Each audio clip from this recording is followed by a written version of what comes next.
ಎಲ್ಲರಿಗೂ ನಮಸ್ಕಾರ. Digital tools for teachers ಚಾನೆಲ್ಗೆ ಸ್ವಾಗತ. ಇಂದು ನಾವು ನೋಡುತ್ತಿರುವುದು ಪ್ರಥಮ ಭಾಷೆ FLN ಹಂತಪಟ್ಟಿ ಎಂಬ ಒಂದು ಸರಳ ಉಪಯುಕ್ತ ಮೊಬೈಲ್ ಆಪ್. ಈ ಆಪ್ನ ಮುಖ್ಯ ಉದ್ದೇಶ ಪ್ರತಿ ಮಗುವಿನ ಕನ್ನಡ ಭಾಷಾ ಕಲಿಕೆಯ ಪ್ರಗತಿಯನ್ನು FLN ಅಂದರೆ ಮೂಲಭೂತ ಸಾಕ್ಷರತೆ ಮತ್ತು ಸಂಖ್ಯಾಜ್ಞಾನ ಗುರಿಗೆ ಅನುಗುಣವಾಗಿ ಹಂತಹಂತವಾಗಿ ದಾಖಲಿಸುವುದು. ಈಗ ಆಪ್ ಬಳಸುವುದು ಹೇಗೆ ಎಂದು ನೋಡೋಣ. ಮೊದಲಿಗೆ ನಿಮ್ಮ ತರಗತಿಯ ಮಕ್ಕಳ ಹೆಸರುಗಳನ್ನು ಸೇರಿಸಿ. ಇದನ್ನ ಎರಡು ರೀತಿಯಲ್ಲಿ ಮಾಡಬಹುದು. ಒಂದೊಂದೇ ಹೆಸರು ಟೈಪ್ ಮಾಡಿ ಸೇರಿಸುವುದು, ಅಥವಾ ಎಕ್ಸೆಲ್, CSV ಫೈಲ್ ಅಥವಾ ಗೂಗಲ್ ಶೀಟ್ ಲಿಂಕ್ ಮೂಲಕ ಇಡೀ ತರಗತಿಯ ಪಟ್ಟಿಯನ್ನೇ ಒಮ್ಮೆಗೆ ಆಮದು ಮಾಡಿಕೊಳ್ಳುವುದು.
ನಂತರ ಒಂದು ಮಗುವನ್ನು ಆಯ್ಕೆ ಮಾಡಿ.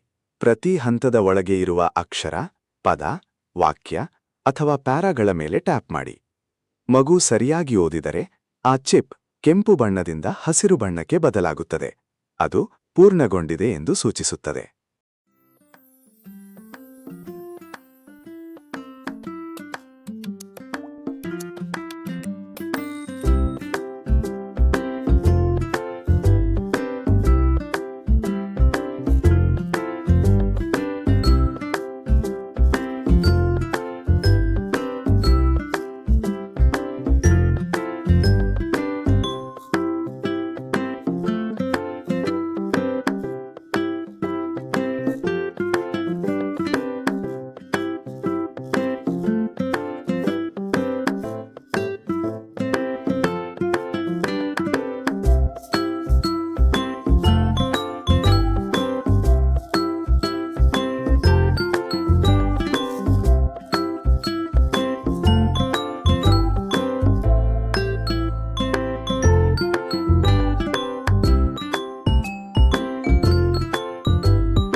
ಪ್ರತಿ ಹಂತದ ಮೇಲ್ಭಾಗದಲ್ಲಿ ಮತ್ತು ಒಟ್ಟಾರೆ ಪ್ರಗತಿ ಪಟ್ಟಿಯಲ್ಲಿ ಒಂದು ಪ್ರಗತಿ ಪಟ್ಟಿ ಪ್ರೋಗ್ರೆಸ್ ಬಾರ್ ಕಾಣಿಸುತ್ತದೆ.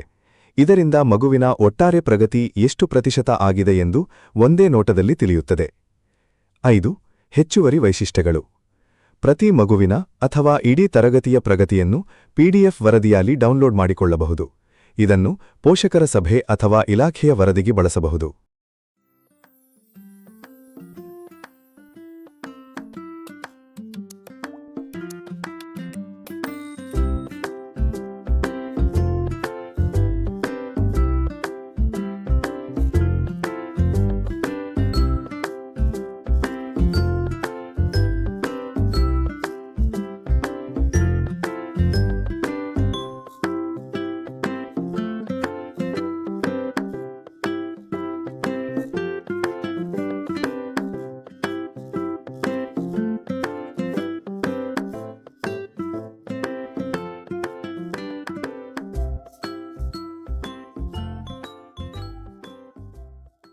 ಹೆಚ್ಚುವರಿ ವೈಶಿಷ್ಟ್ಯಗಳು. ಇದಲ್ಲದೆ ಈ ಆಪ್ನಲ್ಲಿ ಇನ್ನೂ ಕೆಲವು ಉಪಯುಕ್ತ ಸೌಲಭ್ಯಗಳಿವೆ.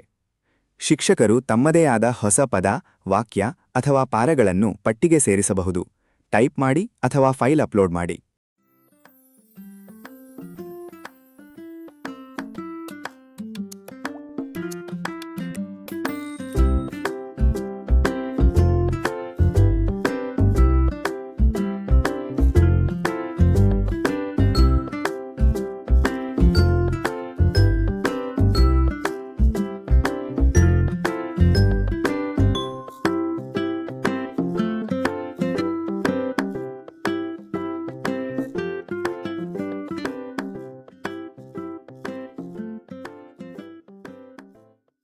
ಈ ರೀತಿಯಾಗಿ ನಾವು ಈ ಆಪ್ ಅನ್ನು ಬಳಸಬಹುದು. ಈ ಆಪ್ನ ಲಿಂಕನ್ನು ಡಿಸ್ಕ್ರಿಪ್ಷನ್ ಬಾಕ್ಸ್ನಲ್ಲಿ ಕೊಡಲಾಗಿದೆ. ಅದನ್ನು ಇನ್ಸ್ಟಾಲ್ ಮಾಡಿಕೊಳ್ಳಬಹುದು. ಈ ವಿಡಿಯೋ ನಿಮಗೆ ಅನುಕೂಲವಾಗಿದ್ದರೆ ಇದನ್ನು ಲೈಕ್ ಮಾಡಿ, ಶೇರ್ ಮಾಡಿ. ಧನ್ಯವಾದಗಳು.